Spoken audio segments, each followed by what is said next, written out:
নির্ধারণ নাম হলো ঠিক ঠিক আমরা ইনশাল্লাহ কাজ করে যাব। আপনারা সবাই সেভাবে থাকবেন। কোনো লোক যদি কোনো ভুল বুঝে তাদেরকে বুঝাবেন যে ভাই কী সমস্যা পরিষদে নিয়ে আসবেন, তার কতটুকু অভিজ্ঞতা দেওয়ার কতটুকু নাই সেটা বুঝাবেন। বুঝে আমরা সকলে মিলে একত্রিতভাবে কাজ করবো। ঠিক আছে, সবাই ভালো থাকবেন, দোয়া করবেন ইনশাল্লাহ। শেষ সপ্তাহে আমার থেকে অফিস করবো। কালকে থেকে আমি কালকে শরীর রোববার আবার ব্যবসায়িক অফিস আবার সোমবার আমার কাছে দাঁড়িয়ে দেখেন ভাই আমার 3 দিনে অনেক কাজ করবো। এরকম করে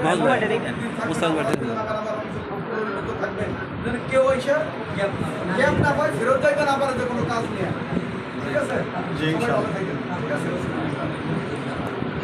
আসসালামু আলাইকুম। আসলে আমাদের চেয়ারম্যান, আমাদের নবনির্বাচিত বাবুল কাজী ভাই অত্যন্ত উদার মনের মানুষ। একজন অনেক আছে অর্থ হইলে অনেক সময় অহংকার হয়, কিন্তু আমি তো গরিব পরিবারের সন্তান। তার আমার সাথে উঠা বসা কথাবার্তা আমার অনেক মুগ্ধ হয়েছে, এবং আমরা তো জনগণের কাছে অবশ্যই দায়বদ্ধ না হলে এই উপজেলার মানুষ এত ভোট দিয়ে আমাদেরকে নির্বাচিত করতো না।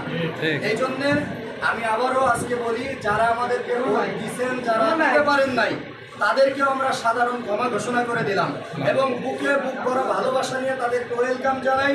উপজেলার যে কোনো সেবায় ইনশাআল্লাহ আমরা একতাবদ্ধভাবে মানুষকে সার্ভিস দিব। এবং ভাই বলেছেন তার অবর্তমানেও আমরা যেভাবে, আমি আমার অবর্তমানে, ভাইয়ের অবর্তমানে আমরা একে অপরকে সঙ্গ দিয়ে সাপোর্ট দিয়ে উপজেলার উন্নয়নের পাশে থাকবো। আর আমরা যেহেতু ইসলাম ধর্মের অনুসারী, ইনশাআল্লাহ আমরা ইসলামের জন্য নবীর আদর্শ নিয়ে কাজ করব, সমাজের উন্নয়নে কাজ করব, গরিব মেহনতি মানুষের জন্য যা কিছু আসে বরাদ্দ আমরা ইনসাফের সাথে ইনশাআল্লাহ এটা আদায় করার চেষ্টা করব। আপনারা যারা আসছেন সবাইকে ধন্যবাদ। আসসালামু আলাইকুম।